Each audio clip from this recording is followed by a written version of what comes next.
KBS 1라디오 11시 뉴스를 마칩니다. KBS.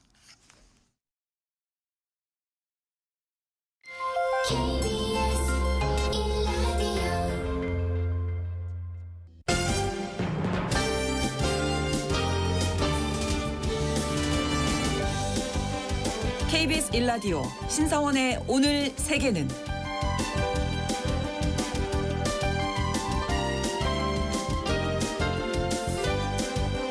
안녕하십니까. 아나운서 신성원입니다.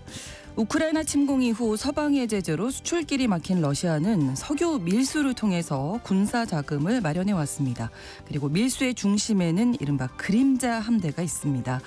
러시아는 보험에도 가입하지 않은 낡은 유조선으로 서방의 제재 대상인 러시아 원유를 중국과 인도 등지로 수출하는데요. 유럽연합은 최근 러시아의 돈줄을 막기 위해서 제재 선박을 확대하기로 했습니다. 그런데 우리도 이 그림자 함대에 대해서 강 건너 불구경만 할 상황은 아니라고 하네요. 그 이유가 무엇인지 잠시 후 글로벌 경제에서 알아보겠습니다.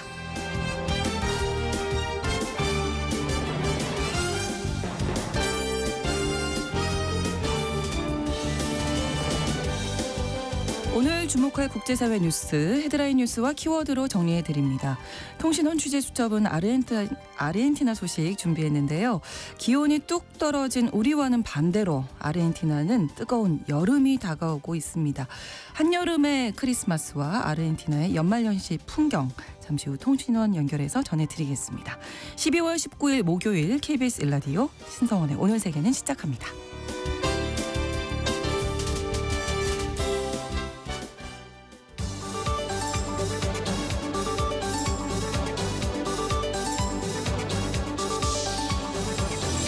오늘 세계는 헤드라인 뉴스.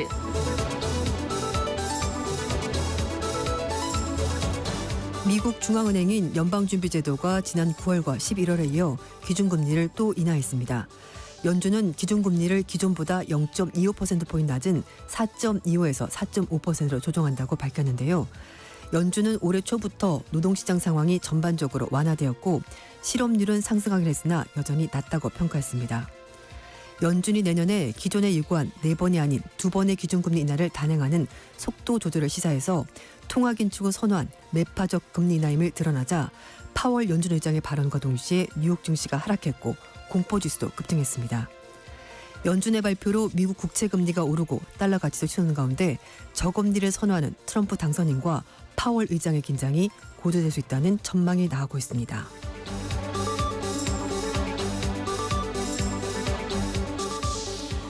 유럽연합이 러시아를 지원하는 중국에 대한 비판 수위를 고심 중인 것으로 전해졌습니다. 블룸버그 통신이 입수한 공동성명 초안에 따르면 우크라이나 전쟁에서 러시아를 지원하는 제3국을 비판하는 문구에 중국이 포함되지 않았고 이란과 북한의 경우 러시아에 대한 무기 제공과 파병을 이유로 강력히 규탄한다고 적시됐습니다.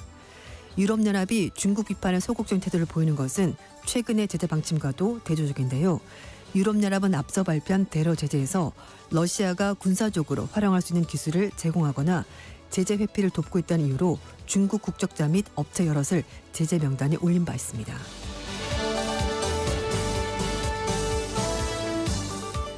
미국이 이스라엘과 하마스의 휴전 타결에 대해서 조심스럽지만 낙관적이라는 입장을 밝혔습니다.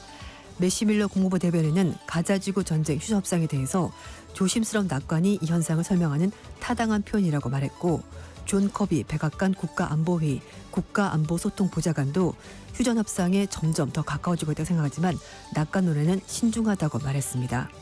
한편 이집트 카이로에서 열리는 휴전 협상에 관련된 소식통들은 앞으로 며칠 안에 가자 전쟁 휴전 및 인질 석방을 놓고 합의가 체결될 수 있다고 전했습니다.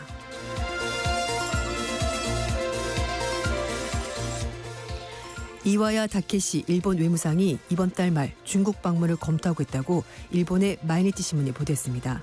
이와야 외무상은 오는 24일부터 26일까지 중국을 방문해서 왕이 중국 공산당 중앙정책위원 겸 외교부장 리짱 중국 총리와 회담을 조율하고 있습니다.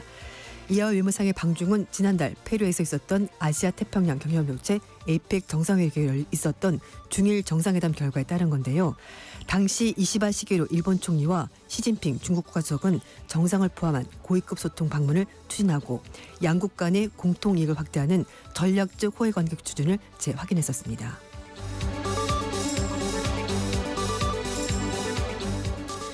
미국에서 처음으로 고병원성 조류 인플루엔자 중증 환자가 발생했습니다.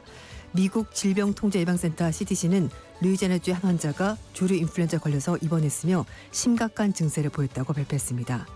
CDC는 이 환자가 사유지에서 기르다가 병들거나 죽은 가뭄에 노출된 것으로 추정된다고 밝혔고요.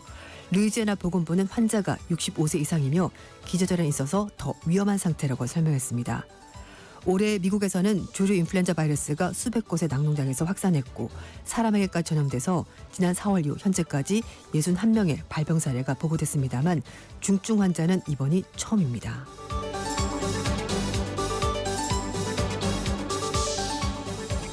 오늘의 헤드라인 뉴스 외신캐스터 조윤주 씨가 전해주셨습니다. 이번에는 키워드로 정리한 국제사회 뉴스 함께 살펴보겠습니다. 첫 번째 키워드인데요.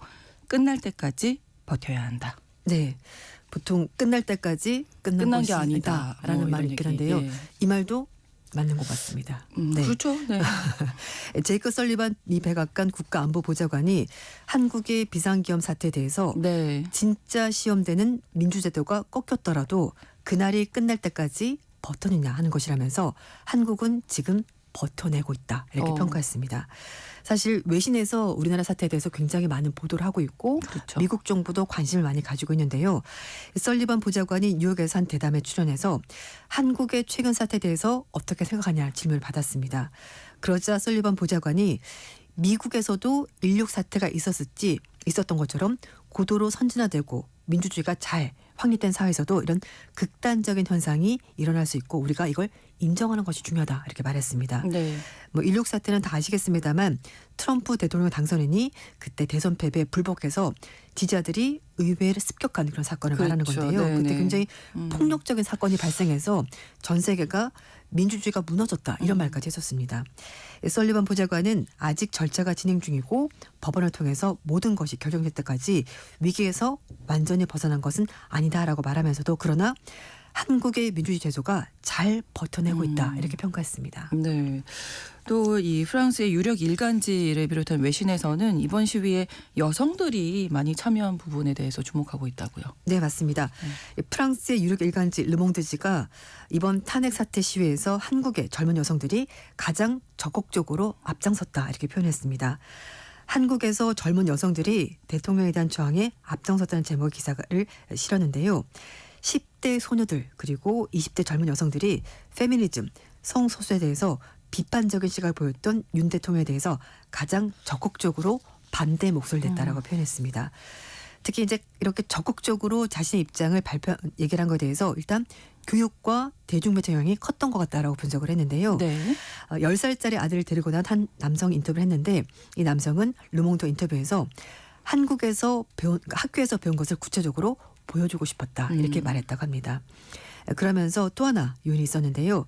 우리나라 한강 작가가 노벨 문학상을 탔는데 그 작품 중에 하나가 소년이 온다가 있었거든요. 이게 그렇죠. 한국의 과거 계엄령 사태를 다룬 건데 이런 작품들 이거 이제 많은 사람들이 읽었거든요. 네네. 그리고 서울의 봄 같은 영화 이런 걸 통해서 젊은 세대들도 과거의 계엄령 사태를 경험했고 이걸 이제 현실적으로 직접 참여를 하게 된 거다 이렇게 얘기하고 있습니다. 네.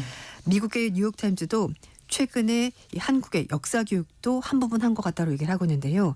한국의 20대들은 2014년 세월호 참사 그리고 네. 2022년 이태원 참사 이런 걸 통해서 이걸 겪은 사람들과 같은 세대이고 그들이 당시에 너무 어리지 않았고 그리고 그렇기 때문에 이번 시위에 참가하려고 했던 것 같다 이렇게 설명을 했습니다.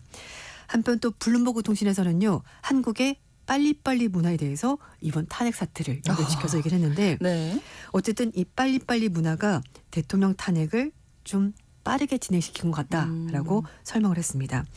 블룸버그 통신은 계엄 선포 2주가 되지 않아서 탄핵 소추안이 국회에서 가결이 됐는데 효율성 이런 것들 극대화하는 한국의 문화가 이번 사태도 굉장히 빠르게 진행을 시킨 것 같다라고 설명을 했습니다. 네. 그러면서 이 문화가 긍정적으로 발현됐을 때는 한국의 여러 가지 기업이라든지 이런 것들이 발전하게 됐고 네. 또 한편에서 이렇게 대중문화에도 영향을 미친 것 같다라고 설명을 했습니다. 네, 우리의 상황에 대해서 외신들이 많이 네. 분석 기사를 내고 있는 것 같습니다. 음.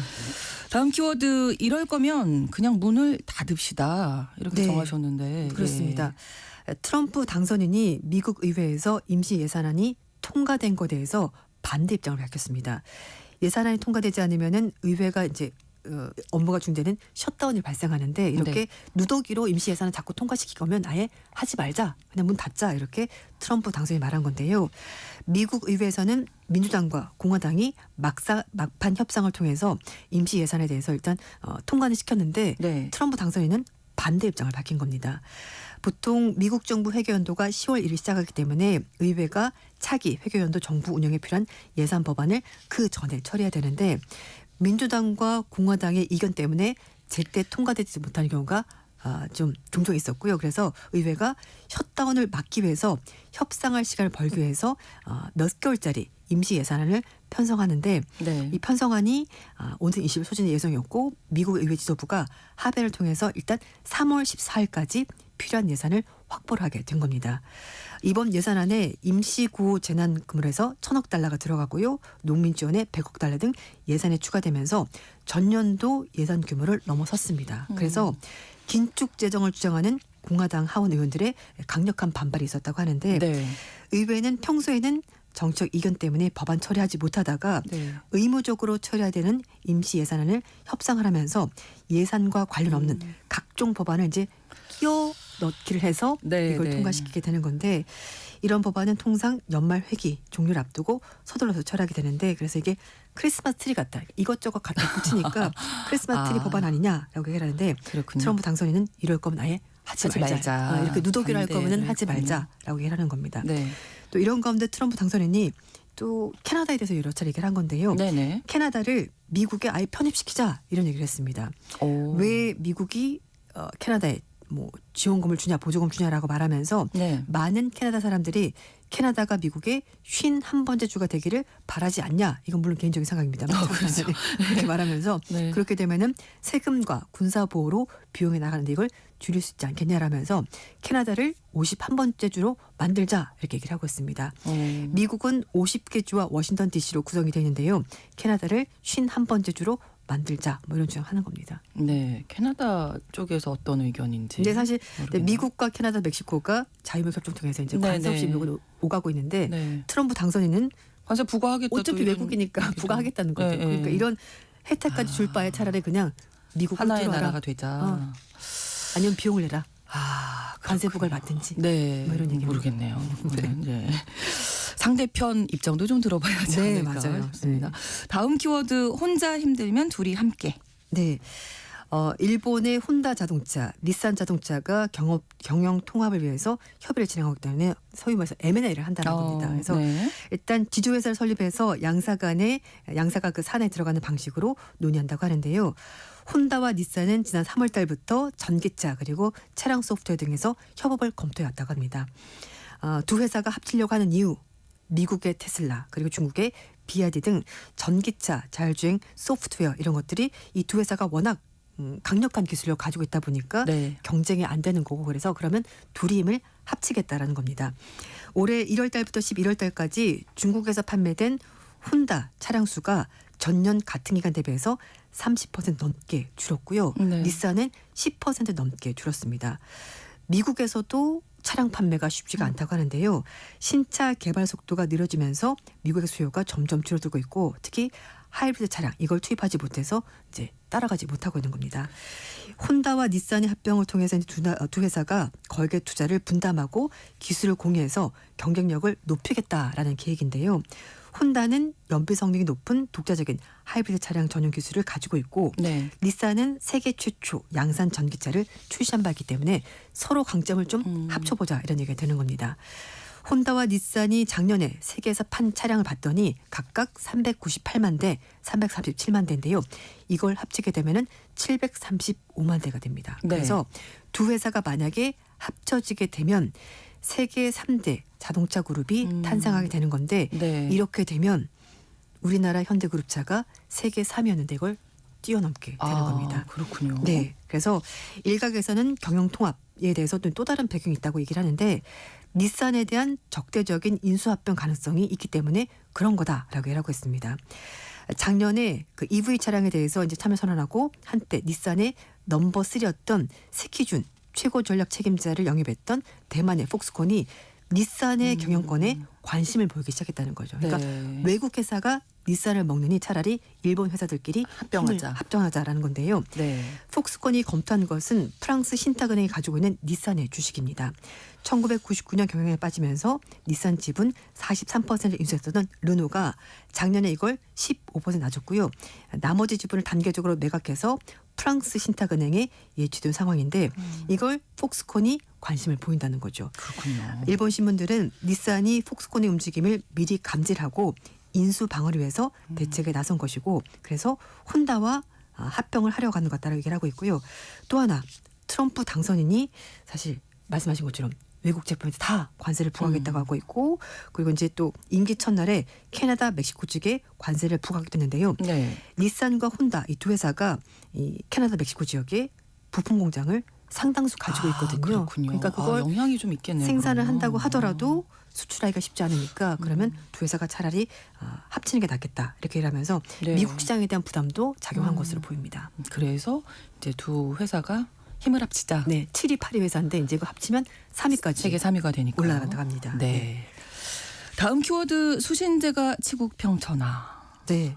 예. 너무나 진부한 얘기죠. 사실은 너무나 진부한 얘기인데 이걸 실제에서 실천하기가 쉽지가 않은 것 같습니다. 그럼요. 네. 몸과 마음을 닫고 수양해서 집안을 잘 다스리고 그다음에 나라를 다스리고 천하를 평정한다 이런 뜻인데요. 네. 이건 이론인 것 같습니다.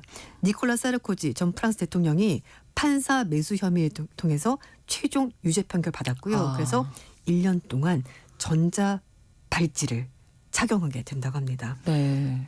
감옥에 가진 않지만 가택연금이 되는 상황이 되는 건데요. 프랑스 최고법원인 파기법원이 현지 시각으로 19일 날 사르코지 전 대통령의 직권 남용 혐의 등을 유죄로 선고했습니다. 이에 따라서 1심, 2심에서 선고된 징역 3년에 집행유예 2년도 확정이 된 건데요.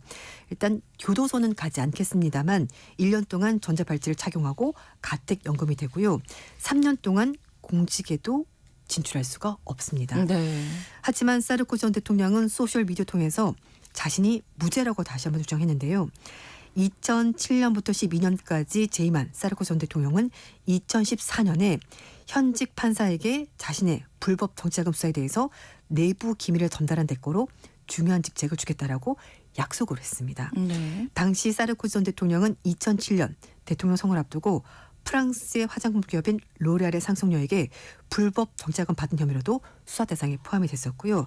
그리고 형사재판도 하나 더 받고 있는데 네. 재선에 도전하면서 법정 한도 범위보다 더 많은 선거 비용을 사용하고 허위로 영수증을 제출한 혐의로 기소가 돼서 네네. 1심, 2심에서 유죄를 선고받았습니다.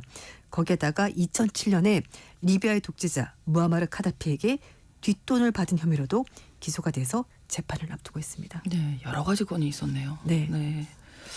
자신의 주변을 아무것도 정리하지 못했고 자신의 행동도 제대로 하지 못했고 그랬던 것 같습니다. 네. 다음 키워드 10개명이 아니라 9개명, 10가지 개명이 있는 걸로 알고 있는데 네. 9가지군요. 네. 10개 명에 쓰여진 석판이 경매에 나왔는데요. 500만 달러 우리 돈으로 72억 2천만 원을 팔렸다고 경매 회사인 소더비가 밝혔습니다. 네. 그런데 말씀하신 것처럼 네. 10개명은 개명이 10개잖아요. 네, 네, 여기는 네. 9개 개명이 적혀 있어서 이게 진품이 맞나? 라고 사람들이 의아했는데 이게 맞아요. 고액에 팔린 겁니다. 확인할 수 없고. 아직 안 됐고. 네, 아직은 모르지만 고액에 팔린 건데요. 이 석판이 52kg이고 1913년 그 현재 이스라엘 지역에서 발견이 됐다고 하는데 철도 건설을 하다가 발견이 됐다고 합니다. 네. 일부 전문가들은 기원 후 300년에서 800년 사이에 만들어진 것으로 추정을 하는데 이 출처가 좀 의심스러운 거죠. 말씀드린 것처럼 10계명이 10개가 아니라 9개만 들어있고 네. 그 계명 중에 하나인 주님의 이름을 헛되이 부르지 말라는 계명이 없다라는 겁니다. 오. 그래서 어쨌든 경매에서 최대 420만 달러까지 가격이 올라갔고 네. 최종 수수료까지 다 판매를 이제 포함을 했더니 판매 금액이 500만 달러에 낙찰이 된 겁니다. 필라델피아에 있는 펜실베이니아 문화유산센터 한 관계자는 진짜로 진품일 수도 있다라면서 하지만 가짜 유물도 꽤 많이 나왔다. 이렇게 얘기했습니다. 그러니까 현재로서는 진품인지 아닌지 정확히 말할 수가 없다라는 겁니다. 그래서 조지 워싱턴 대학교의 성서 및 근동언어 문명 교수는 이 연대를 알 수 있는 방법이 현재로서는 없다라고 말하면서 그래요. 1913년에 대한 문서를 전혀 가지고 있지 않기 때문에 이걸 확인할 수가 없고 어쩌면 사기꾼들이 유물에 대해서 얽힌 이야기를 날조하는 경우도 있기 때문에 지금 현재로서는 정확히 이게 방법이 없어요. 진품인지 아닌지 알 수가 없다라고 합니다. 좀 근거를 찾아내야 되겠는데. 그렇지만 수십억 원에 그러니까 이미 낙찰이 됐다고 합니다. 네, 그렇군요. 또 이렇게 되면 진짜인가? 네. 그런 생각이 들기도 하죠. 그러니까요. 네. 네. 자, 다음 키워드 애들은 가라. 예. 네. 우리나라에는 노키즈 존 식당이 맞아요. 있습니다. 아이들이 네. 들어오지 못하도록 식당이 있는데요. 미국은 연령대가 좀 더 넓어졌습니다. 어른들만 출입이 가능한 식당이 등장했다고 하는데요. 네. 30세 미만 손님은 좀 안 된다라는 얘기가 나오고 있는데 왜냐하면은 이 주거 지역의 소음 피해가 너무 크기 때문에 이제 애들은 가라, 어른들만 들어라 이렇게 얘기가 되는 건데요. 워싱턴 D.C. 한 식당에서 지중해식 식당인데요. 네. 카페에서 지난달부터 8시 30분 이후에는 30세 미만 손님은 출입을 제한하기로 결정했습니다. 시간도 있네요. 네. 그러니까 뭐 식당 측 얘기는 모든 손님들이 편안하고 즐거운 분위기에서 식사를 하기 위해서 이렇게 입장 정책을 정한 거다라고 얘기하고 있는데요. 네. 나이 제한서를 통과한 가족이나 친구와 함께 방문하면 일단 출입은 가능하다고 하는데 어쨌든 제한이 있습니다. 실제로 이 카페 근처에서 매니저의 아버지가 청소년에게 집단 폭행을 당한 적도 있었고 또 이제 막 이 총기를 들고 있는 청년들이 출입하려고 해서 경비원과 마찰을 빚은 적도 있었고요. 식당 근처에서 음악을 크게 틀어놓고 막 좀 소란을 피우는 청년 무리와 좀 마찰이 있었던 적도 좀 있다고 문제가 합니다. 있긴 있었네요. 그래서 네네. 제안을 하는 건데 누리꾼들 반응은 다양합니다. 취지가 좋다, 네. 뭐 이해가 된다, 어른들의 장소 마음에 든다 이렇게 얘기를 하고 있고요.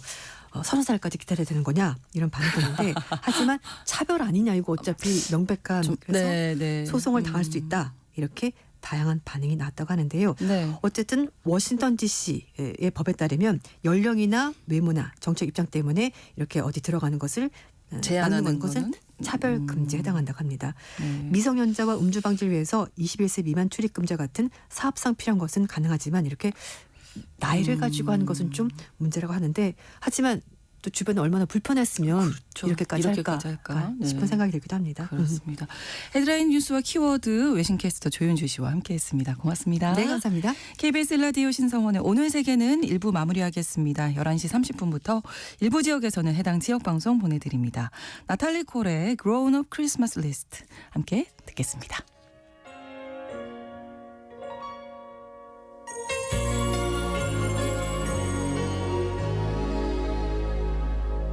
Do you remember me? I sat upon your knee. I wrote to you with childhood fantasies. Well, I'm all grown up now. Can you still help somehow? I'm not a child, but my heart still can dream. So here's my lifelong wish, my grown-up Christmas list. Not for myself, but for a world in need. No more lives torn apart, and wars would never start, and time would heal our hearts.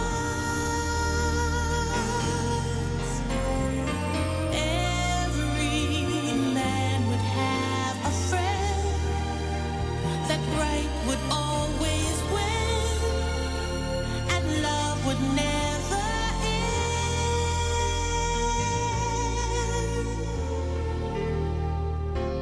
This is my grown-up Christmas list. What is this illusion called? The innocence of youth.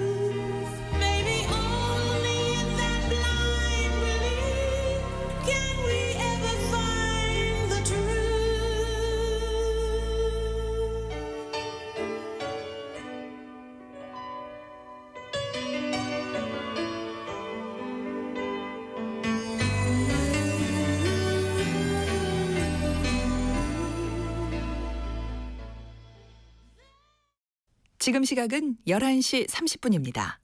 KBS Ladies and gentlemen.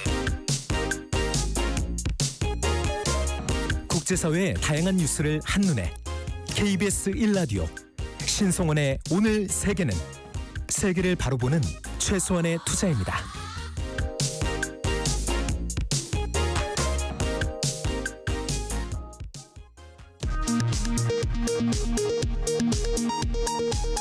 이 시각 라디오 정보센터 뉴스입니다. 한독수 대통령 권한대행이 양국관리법 등 6개 법안에 대해 제2요구권, 즉 거부권을 행사하기로 결정했습니다. 앞서 더불어민주당은 한 권한대행의 거부권 행사는 내란 숙의 윤석열의 뜻에 따르겠다는 선언이라고 비판했습니다.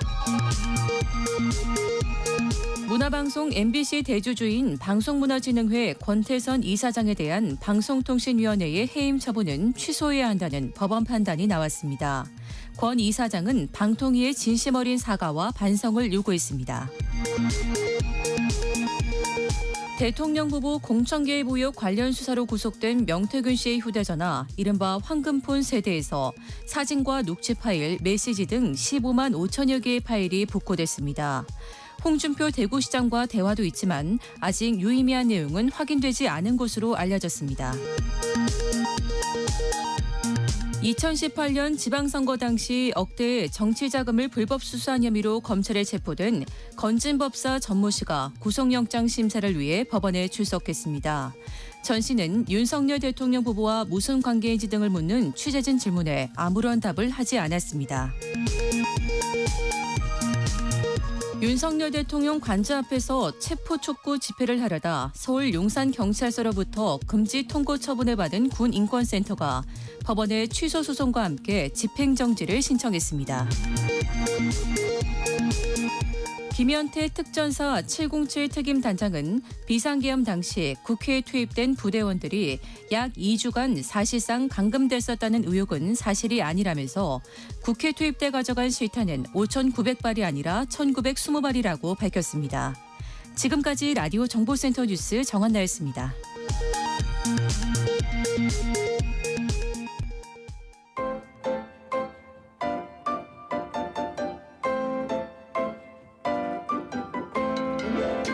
통신원 취재 수첩.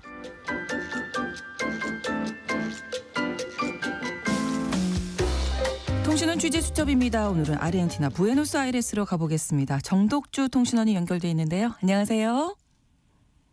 안녕하세요. 정독주입니다. 네, 자 크리스마스가 바로 다음 주입니다. 계절상 이제 여름이 되는 아르헨티나 한여름의 크리스마스는 어떤 풍경일까요? 네, 한국과 정반대에 위치한 아르헨티나는 계절도 한국과 반대라서요. 말씀하신 대로 계절상 여름을 코앞에 두고 있습니다. 네. 절기상 현재 여름은 21일부터 시작되는데요. 네. 그래서인지 요즘도 한낮에는 26도, 29도로 더운 날씨를 보이고 있습니다. 특히 크리스마스 때는 평균적으로 30도에서 35도까지 올라가 정말 한여름의 크리스마스를 보냅니다. 그렇군요. 무더운 여름에 이곳 크리스마스 풍경을 알려드리자면요. 네. 산타 할아버지도 산타 옷을 입고 땀을 뻘뻘 흘립니다. 그렇겠네요. 또 대부분의 사람들이요. 크리스마스나 연말은 해변에서 수영복을 입고 휴가를 즐기곤 하는데요. 아무래도 겨울에 맞는 크리스마스가 아니다 보니까 네. 거리에서 캐롤을 자주 듣지는 못합니다. 네, 수영복을 입고 만든 크리스마스 정말 이색적인 풍경이 될 것 같은데 크리스마스 때 어떤 음식도 먹나요? 네, 크리스마스 이브인 24일 날엔요. 네. 친척 그리고 가족들이 함께 모여 근사한 저녁을 먹습니다. 네. 소가 인구수보다 많은 나라이다 보니까요. 소갈비를 소금으로만 간을 해서 레몬을 뿌려 그대로 숯불에 구워 먹는 아사도가 메인이고요. 네. 곁들여 먹는 음식으로는 소고기를 삶아서 얇게 썰어 멸치인 안초와 마요네즈 그리고 크림을 섞어 만든 소스를 뿌려서 먹는 빗델도네라는 차가운 음식도 먹습니다. 네. 이 음식은 이탈리아 음식이기도 한데요. 이유인즉 아르헨티나에 19세기에 이민 왔던 이탈리아 후손들이 많기 때문입니다. 네. 또 크리스마스 때 꼭 먹는 빵이 있는데요. 네. 직역하자면 달콤한 빵이라는 빤 둘세를 먹습니다. 빤둘세는요, 건포도 그리고 설탕에 절인 과일과 또 견과류들이 알알이 박혀 있습니다. 저녁을 먹고 난 후 25일 자정엔요, 빤둘세에 과일주인 시드라 그리고 샴페인 등을 곁들여 먹으며 크리스마스를 먹습니다. 네. 맞습니다. 네, 가족들과 함께 풍성한 크리스마스 보내는 풍경이 그려지는데요. 이제 크리스마스 또 지나고 나면 올 한 해를 정리하면서 연말을 보내게 되잖아요. 특별한 이벤트, 행사 같은 것들이 있을까요? 네, 한국과 정반대에 위치한 아르헨티나는 지금 30도의 한여름입니다. 네. 그렇게 크리스마스도 해변가에서 무더운 태양과 보내는데요. 아르헨티나에서 크리스마스 이브날과 12월 31일 날 밤 12시경에 일제히 폭죽을 터뜨리는데요. 네. 이는 한 해의 아군을 폭죽의 광음과 함께 펑펑 터뜨려서요. 아군은 날려버리고 좋은 기운만 남으라는 뜻으로 밤 12시경을 전후로 해서 많은 폭죽을 터뜨립니다. 또 한국과는 달리 회사 내 막년회나 송년회는 비교적 간단히 치러지는 편인데요. 크리스마스나 연말 저녁은 대부분 가족끼리 함께 보내는 시간을 갖습니다. 무더운 한여름밤 샴페인 한 잔과 함께 가족들과 서로 덕담을 나누면서요. 밤하늘에 수놓아지는 형형색색의 폭죽을 보면서 연말 연시를 보냅니다. 네. 이 폭죽으로 현지의 그 경제 사정도 알 수 있다고요? 네, 그렇습니다. 보통 경기가 좋을 때 또 사람들의 주머니가 두둑할 때는요. 네. 폭죽 구매율이 높아서 폭죽을 끊임없이 터뜨리는데요. 네. 반면에 불경기일 때는 폭죽도 그리 많이 터뜨리지 않습니다. 그렇게 크리스마스 이브 자정이나 연말 자정에 터뜨려지는 폭죽의 개수를 보면서요.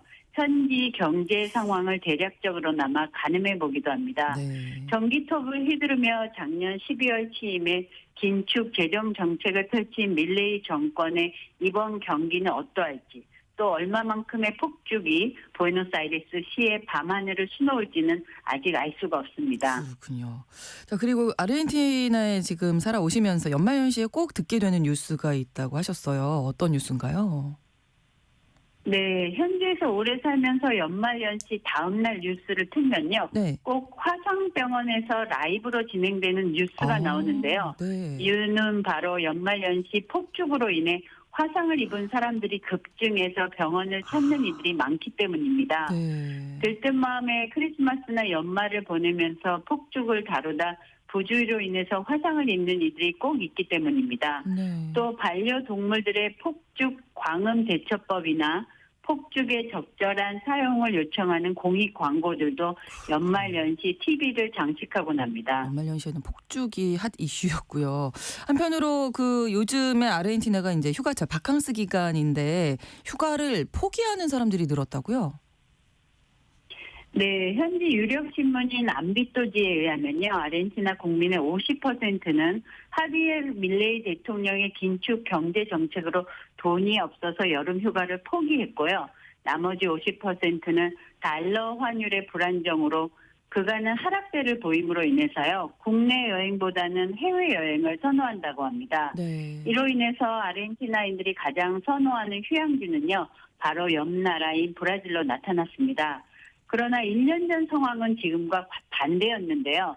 당시에는 달러 환율이 급등해서 근접 국가인 칠레나 브라질 관광객이 아르헨티나를 찾았었습니다. 하지만 비행기 가격까지 고려해서 총 휴가 비용을 산출해 보면요. 브라질로 휴가를 가는 것보다는 국내인 아르헨티나에서 보내는 편이 여전히 저렴한 상황이라고 합니다. 네, 오늘 여름에 맞는 연말연시 아르헨티나 부에노스아이레스의 풍경 오늘 전해주셨습니다. 오늘 소식 고맙습니다. 네, 감사합니다. 네, 정덕주 통신원이 전해드렸습니다.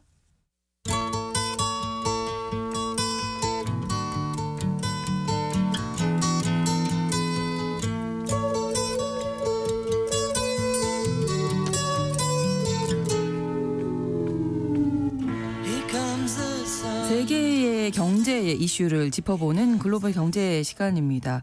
오늘은 러시아의 그림자 함대 관련 이야기 전해드릴 텐데요. 러시아가 서방의 제재로 수출길이 막히게 되자 이른바 그림자 함대를 꾸려서 중국, 인도 등의 원유를 값싸게 팔고 있고 이렇게 번 돈으로 군 자금을 마련하고 있는데 우리나라가 또 피해를 입을 수도 있다고 하네요. 자세한 이야기 들어봅니다. 삼프로TV 언더스탠딩 김상훈 기자 나오셨습니다. 어서 오세요. 네, 안녕하세요. 자, 일단 그림자 함대 어떤 건가요? 네, 뭐 다크 플리트라고 부르는데 네. 검은 함대라는 뜻이죠. 말 그대로 안 보이는 배들이라는 얘기인 건데 네. 우크라이나 전쟁이 터지고 서방 선진국이 가장 먼저 한 게 러시아의 기름 수출 통로를 막는 거였습니다. 네. 뭐 러시아 재정 수입의 상당 부분이 원유랑 석유 수출에서 이제 벌어들이는 돈이니까 이걸 막으면 전쟁 자금이 마를 테고 그렇죠. 그러면 전쟁을 길게 끌지 못할 것이라 뭐 그런 판단에서였는데 방법은 두 가지였습니다. 첫 번째는 러시아 국적기를 단 선박이나 러시아 원유나 석유 제품을 실은 유조선은 보험을 들 수 없게 한 겁니다. 바닷길 같은 경우에는 험하기 때문에 무슨 일이 벌어질지 모르고 그래서 화물이나 기름이든 운반을 하려면 무조건 보험을 들어야 됩니다. 네. 그래야 뭐 사는 쪽이 안심을 할 수 있으니까요. 그렇죠. 근데 보험 시장은 서방 선진국이 90% 이상을 장악하고 있어요.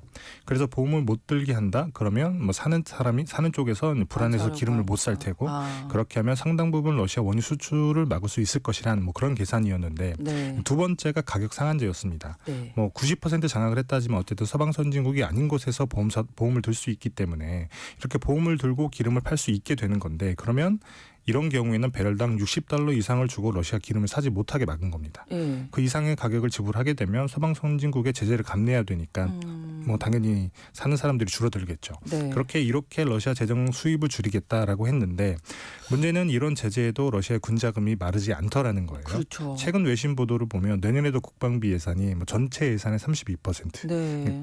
또 늘어나는 건데 이걸 가능하게 한 게 보이지 않는 배 바로 제재의 감시망을 피하게 되는 그림자 함대였습니다. 네. 그러면 제재를 어떤 방식으로 피하게 되는 건가요? 그림자 함대가? 네.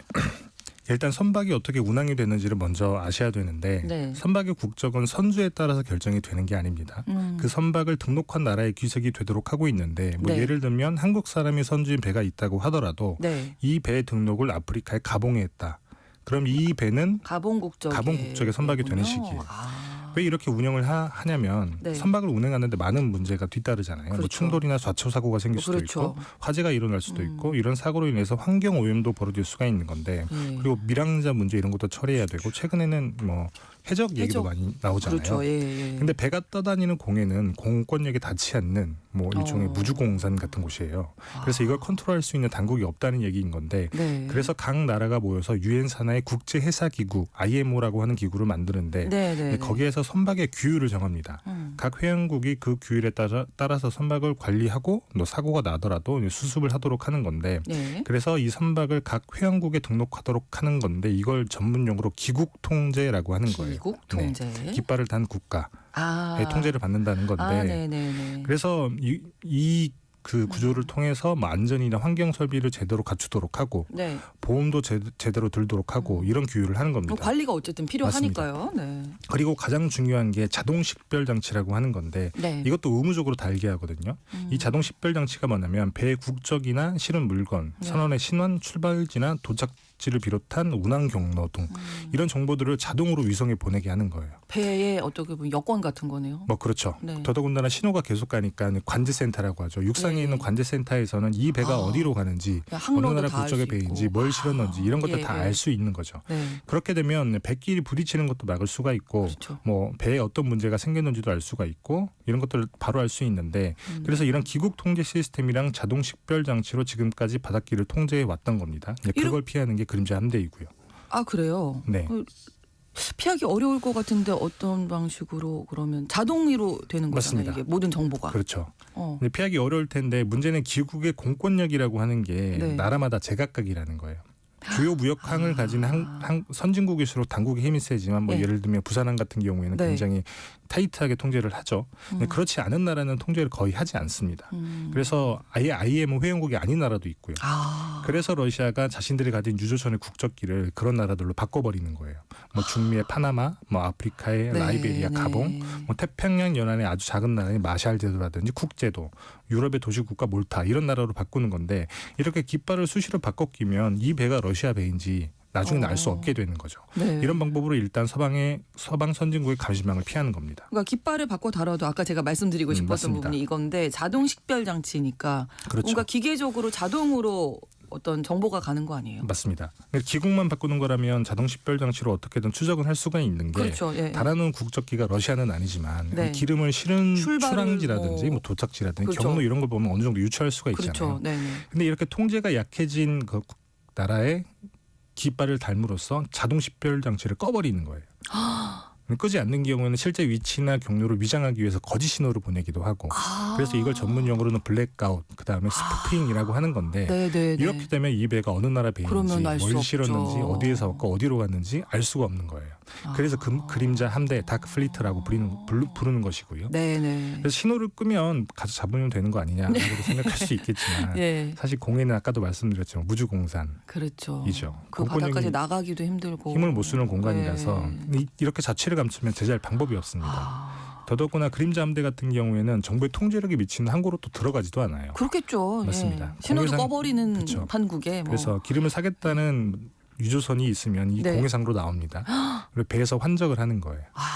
이렇게 몇 번의 환적을 바다 거치게 위에서. 되면 맞습니다. 몇 번의 환적을 거치게 되면 설사 선진국 정부의 통제력이 강한 항구에 들어간다고 하더라도 네네. 이 기름이 러시아 기름인지 뭐 그렇죠. 알 수가 없는 겁니다. 거기에 뭐 써놓는 것도 아니고 러시아산 뭐 이렇게 쓸 수도 없고요. 근데 왜 이렇게 어떻게 보면 좀 위험한 거잖아요. 공해상에서 그렇죠. 이렇게 거래를 하는 건 네. 이런 방법을 통해서 기름을 사야 되는 건지. 뭐 파는 러시아도 뭐 사는 중국이나 인도 같은 나라도 사실 네. 그게 더 싸기 때문에 사는 거로 보이는데 가격 상한제가 있어도요. 맞습니다.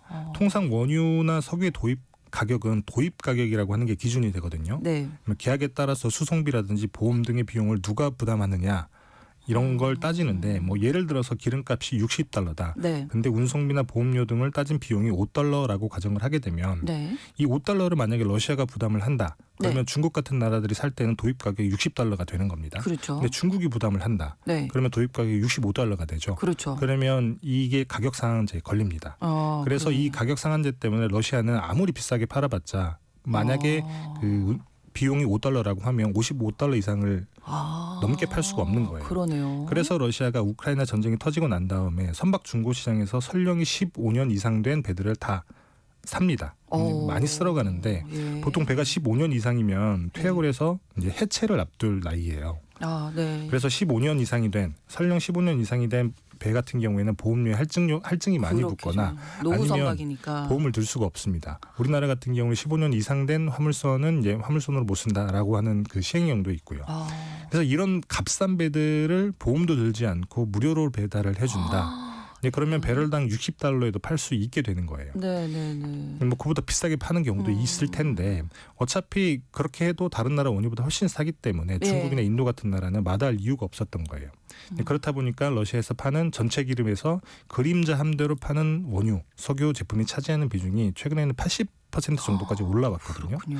이렇게 벌어들인 돈으로 계속 국방비를 늘리고 있는 것이죠. 어느 나라에서 가장 많이 살까요? 뭐 러시아가 파는 원유의 절반 가까이가 47%가 중국이라고 하니까 이건 많이 알려져 있는 사실이긴 네네. 하죠. 인도도 37%, 그다음에 인도도 튀르키예도 있고. 6%를 사는데 어쨌든 가장 큰 손이 중국이잖아요. 중국이 왜 이렇게 많이 사냐면 러시아 중부에서 태평양 연안까지 가로지르는 동시베리아 태평양 송유관이라고 하는 게 있습니다. 네. 그 중간에 그 중국으로 이제 파이프라인을 연결해서 중국의 기름을 팔고 있기도 한데 네. 이 원래는 한국과 일본의 기름을 팔려고 블라디보스톡 밑에 있는 코즈미노라고 하는 그 도시에 수출 기지를 만들어 놓고 네. 계속 기름을 실어왔던 건데 근데 우크라이나 전쟁이 터지고 난 다음에 제재 때문에 한국과 일본이 러시아의 기름을 안 사게 됐잖아요. 그래서 이 기름이 갈 데가 없어지게 된 건데 그래서 이 기름을 그림자 함대에 실어서 중국에 파는 거예요. 근데 그렇다 보니까 중국에 많이 사는구나 하고 넘어갈 게 아닌 게 네. 이러 하다 보니까 러시아 그림자 함대가 우리나라 앞바다 블라디보스톡 밑에 쪽으로. 있는 그 코즈미노라고 하면 동해를 지나서 따라갈 수밖에 그렇죠. 없죠. 대한해협을 지나서 중국으로 넘어가는 건데 핀란드 에너지 청정 대기 연구센터라는 기관이 매달 러시아 그림자 함대에 관한 보고서를 내거든요. 네. 죄송합니다. 괜찮습니다. 이 그림자 함대가 가장 많이 요구하는 곳 중에 하나가 덴마크 해협, 그다음에 영국의 도보 해협, 네. 그다음에 스페인의 지브롤터 해협, 그다음에 수에즈운하, 홍해 바벨 만데브 해협, 그리고 대한 해협이에요. 최근에 대한 해협을 지나는 유조선 10대 중에 9대가 이 그림자 함대라고 하니까 굉장히 빈번하게 지나고 있는 것이죠. 이게 왜 문제가 되는 건지도 뭐 그냥 빈번하게 지나고 있다라고 하는 거는 큰 문제가 아닌데 아까 설명드렸던 것처럼 15년 이상이 된 무슨 사고가 나도 이상하지 않은 노후 선박. 더구나 보험도 안 든 게 태반인 배라고 말씀을 드렸잖아요. 그리고 감시망을 피하기 위해서 자동 식별장치도 꺼놓고 이렇게 예를 들어보죠. 뭐 적확한 일은 아니긴 합니다만 네네. 폐차를 앞둔 큰 유조차가 네. 라이터도 켜지 않고 깜깜한 산길로 운행을 하는데 네. 심지어 보험도 들지 않았어요. 이거는 이런 차를 만나게 되면 뭐 사고 아찔하잖아요. 나면 맞습니다. 큰일인데요. 네, 우리나라 대한해협이 딱 그 꼴이라는 거예요. 물론 바닷길이 육상 도로처럼 좁은 길은 아닙니다만 대한해협이 그렇다고 해서 넓은 바닷길도 아닌 게 그렇죠. 대한해협은 대마도를 기점으로 해서 부산 쪽에 서수도, 그다음에 일본 규수 쪽에 동수도 이렇게 나뉘는데 보통 부산과 대마도 사이인 서수도로 배들이 굉장히 많이 다녀요. 여기가 뭐 수심이 깊어서 그런 것 같은데 근데 이 서수도의 폭이 23mm 그러니까 42km에 불과합니다. 요즘 뭐 수영도 하셨잖아요. 그렇죠. 조호련 선수. 맞습니다. 그 좁다는 러시아의 말라카 해협 여기가 39km거든요. 그다음에 또 좁다고 하는 페르시아만의 호르무즈 해협 여기도 39km밖에 안 돼요. 한 3km밖에 차이 안 나니까. 살짝 넓은 정도인데 그래서 전 세계에서 손꼽히게 배가 촘촘히 다니는 바닷길로 유명한 게 또 대한해협이기도 하거든요. 근데 만약에 여기서 사고가 난다. 뭐 그러면 사실 뭐 돌이킬 수 없는 일이 벌어질 수 있는 거죠. 사고가 날 확률이 좀 있는 거죠, 사실. 그렇죠. 뭐 사실 제가 불안을 조정하려고 드리는 말씀은 아닙니다만 실제로 최근에 러시아 그림자 함대의 배가 말라카 해협에서 충돌 사고를 일으킨 적이 있어요. 외신 보도에 따르면 충돌 사고의 가해자가 자동 식별 장치를 끈 러시아 그림자 함대다. 라는 얘기가 있는데 뭐 다행히 큰 사고로 번지지는 않았습니다. 부딪힌 화물선이 불에 타는 정도? 그 정도로 끝났는데 만약에 유조선에 기름이 실려 있고 유조선이 좌초됐다라고 하면 뭐 상상할 수 없는 끔찍하죠. 일이 벌어지는 거죠. 그리고 그림자 함대는 사실 말라카 해협보다 대한해협을 훨씬 더 많이 지나고 있거든요. 그렇기 때문에 위험하다라는 말씀을 드리는 거고 사실 뭐 사고가 말라카 해협에만 있었냐 뭐 그런 것도 아닌 게 정확한 통계가 있는 건 아닙니다만 핀란드 에너지 청정 대기연구센터에서 우크라이나 전쟁 이후에 이 그림자 함대가 연루된 해상 사건 사고가 50여 건이다라고 추정을 하고 있어요. 그리고 뭐 사고도 사고이지만 폐유를 공해상에 버리는 일도 굉장히 빈번하다고 합니다. 문제네요. 맞습니다. 뭐 아직까지 뭐 사고가 없는 게 다행이긴 합니다만. 근데 계속 뭐 하늘의 운에 맡길 수는 없는 노릇이고. 그렇죠. 사고가 나면 처리가 어떻게 되는 건지. 그래서 이게 더 중요한 건데 피해자, 맞습니다. 뭐 사실 주인 없는 바다인 공해상이라서 우리가 막을 방법도 수습할 방법도 없어요. 그러네요. 공해상에서 충돌 사고가 벌어진다. 그러면 해당 사고에 대한 형사권 관할은 그 배의 기국으로 넘어갑니다. 기국 통제라고 말씀을 드렸잖아요. 예를 들어서 그림자 함대에 꽂힌 국적기가 가봉이다. 그 배가 다른 배랑 부딪혔다. 그러면 이 배의 선주나 선장 등을 기소할 수 있는 권한은 우리나라에게 있는 게 아니라 가봉에 있는 거예요. 공해상이기 때문에 우리가 할 수 있는 건 다행히 그나마 그 배타적 경제 수역 우리나라 앞바다이기 때문에 배타적 경제 수역이기 때문에 차후에 환경오염법을 근거로 해서 이에 대해 책임을 묻기 위해 기소는 할 수 있다. 요 정도의 그 권한만 있는 건데 그래서 만약에 결국에 사고가 벌어진다. 그러면 우리가 돈을 들여서 사고도 해결해야 되고 뭐 환경오염이 발생을 했다. 그러면 뭐 예를 들면 가봉 국적의 선박이긴 하지만 주인이 누구인지 불분명하다고 하면 이 손해배상을 할 수 있을 만한 그런 주체도 굉장히 불확실한 거예요. 그렇기 때문에 우리의 돈으로 우리가 그 환경오염 문제도 해결해야 된다라고 하는 문제를 아까 말씀드렸던 뭐 핀란드의 에너지 청정 대기연구센터에서 계속 얘기를 하고 있습니다. 뭐 사실 유럽이야 힘이 세니까 러시아 눈치를 안 봐도 되기 때문에 그림자 함대로 추정이 되는 선박이나 배 그리고 이걸 사들이는 나라의 개인이나 회사 등에 제재를 할 수 있습니다. 최근에도 이 제재의 대상을 넓히기도 했고요. 근데 홀로 대적해야 되는 우리나라 같은 경우에는 그런 제재를 독자적으로 할 수 있는 게 아니잖아요. 그만큼 힘이 센 나라가 아니기 때문에 그냥 뭐 그런 제재에 협조하는 정도인 건데 사실 이 말씀을 드리는 거는 우크라이나 전쟁이 돌고 돌아서 우리에게 이렇게 실질적으로 위협을 가할 수 있구나라고 하는 생각이 저는 개인적으로는 들더라고요. 뭐 답답한 거는 빨리 전쟁이 끝나기만을 바라야 되는. 정말 여러모로 뭐 전쟁은 빨리 끝나야 맞습니다. 되는 거고요. 저희가 소식 많이 전해드리지만 그렇죠. 정말 우리에게도 실질적인 어떤 영향이 올 수 있겠구나 맞습니다. 하는 걸 오늘 또 느끼게 된 것 같습니다. 삼프로 TV 언더스탠딩 김상훈 기자와 오늘도 함께했습니다. 고맙습니다. 네, 감사합니다. 라이프 하우스의 You and Me 전해드리면서 KBS 라디오 신성원의 오늘 세계는 마치겠습니다. 내일 오전 11시 5분에 다시 뵙겠습니다. 고맙습니다.